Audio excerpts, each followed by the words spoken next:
Our minds, our brains, our thoughts and feelings, all connected and all part of the physical and psychological phenomenon known as the human being.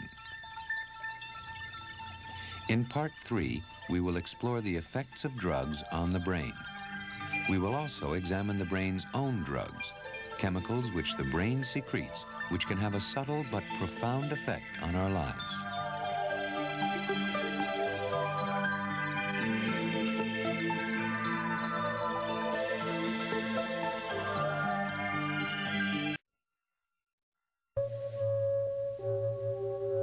April 19th, 1943. Preparation of a 0.5% solution of D-lysergic acid diethylamide tartrate. 4:20 p.m. 0.25 milligrams ingested orally. The solution is tasteless. 5 p.m.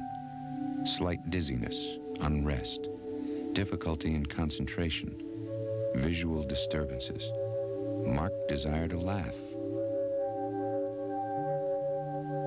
At this point in his now historic account, Swiss chemist Albert Hofmann was no longer able to record his experience. Some days later, he described what happened when he left his laboratory and headed for home. My field of vision swayed before me and objects appeared distorted, like images in curved mirrors. The faces of those around me appeared grotesque colored masks.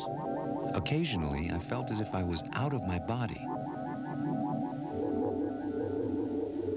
After 6 hours of colorful and bizarre hallucinations, Hofmann grew tired and fell asleep. In the morning, he would find the world much as he left it before ingesting the experimental chemical known as LSD. Hofmann's experience with LSD demonstrates a basic principle of neuroscience. The brain is a physical system and can be dramatically altered by physical substances. It is only now that researchers are beginning to understand how these alterations are achieved. Although few drugs have the potency and dramatic mind-altering capability of LSD, many other drugs, more commonly accepted by society, do affect the transfer of information in the brain. In Part 3 of this program, we will examine how these drugs affect our minds.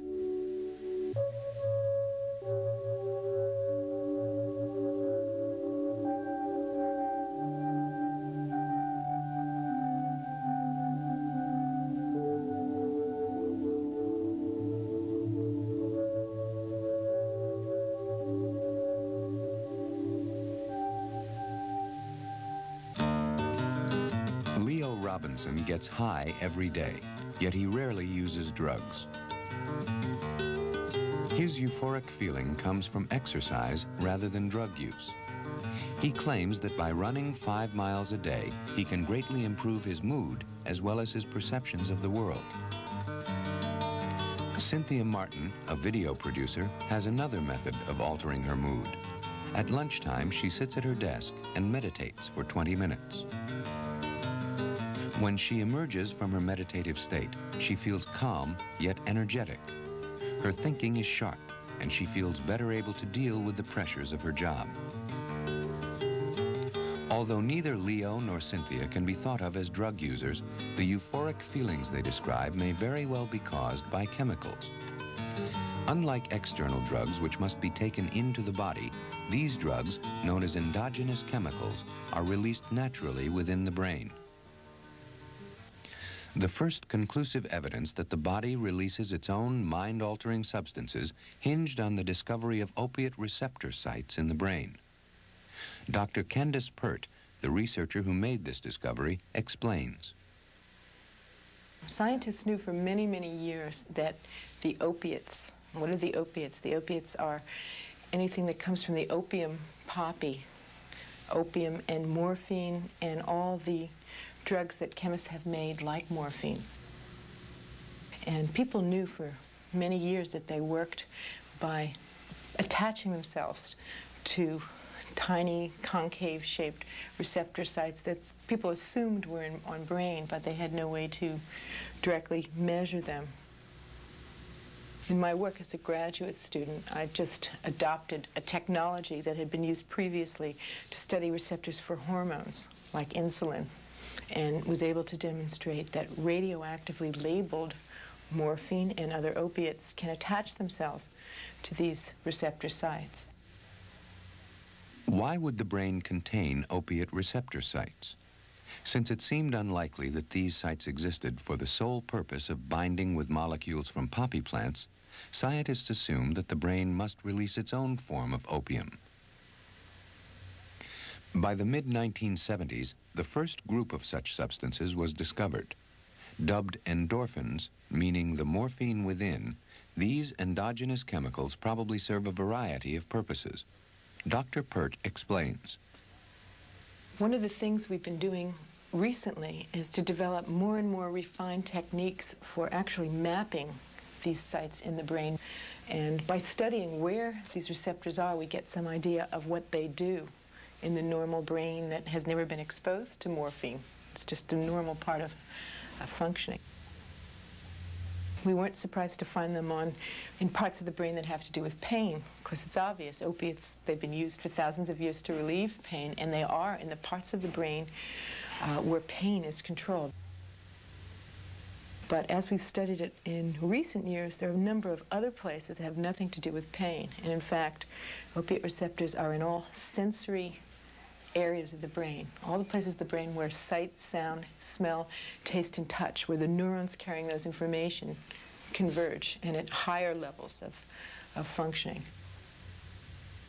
They're also in parts of the brain that generally deal with emotion, where emotions are mediated.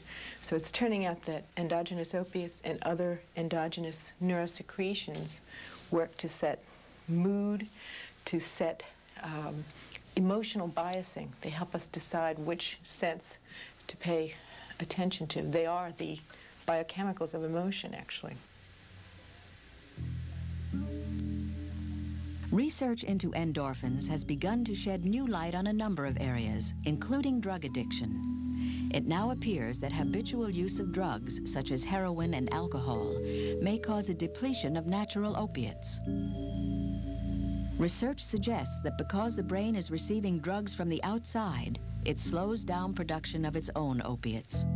This dearth of natural opiates may contribute to the addict's need to continue using external drugs.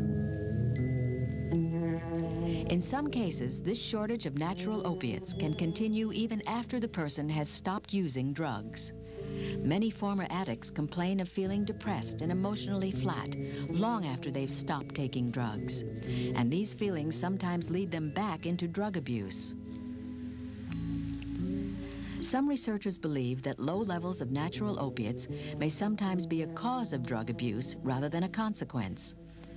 People who are born with abnormally low levels of endogenous opiates, for instance, may turn to drugs as a way of compensating for their lack of natural chemicals. Ironically, a common treatment for heroin addiction, known as methadone maintenance, may also deplete natural opiates. Methadone is a synthetic drug which is given to heroin addicts to replace heroin and to counteract the disruptive and painful symptoms of heroin withdrawal. If methadone exhausts the body's supply of natural opiates, in the long run, the treatment may actually contribute to the addict's temptation to return to heroin. With this new evidence in mind, researchers have begun to develop new drugs which will help counteract heroin withdrawal symptoms without depleting the brain of natural opiates. Other researchers are working on experimental methods of treating drug addiction that don't involve drugs at all. One promising possibility, known as transcutaneous neural stimulation, or TENS, works by electrically stimulating certain parts of the body. It is believed that this stimulation tricks the body into releasing natural opiates. There is no evidence yet, however, that TENS treatments can make the body step up its production of these important chemicals. Another area of study which has been enhanced by the discovery of natural opiates is pain control. Based on recent findings, researchers have come up with a hypothetical model which might explain how pain is transmitted and regulated throughout the spinal cord and brain.